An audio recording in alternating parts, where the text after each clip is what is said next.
How to cancel ChatGPT subscription on iPhone. To get started, first of all go ahead and open up the Settings application on your phone. Once you're here, tap on your account at the top. This is your Apple account settings page.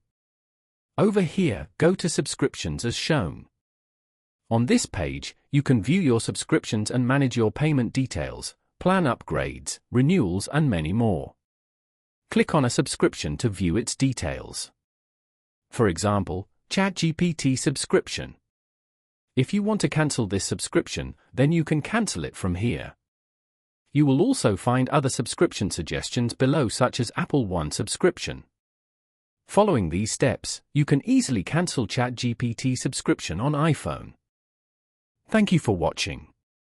Please leave a like if this tutorial helped you, or leave a comment below if you have any questions related to the video.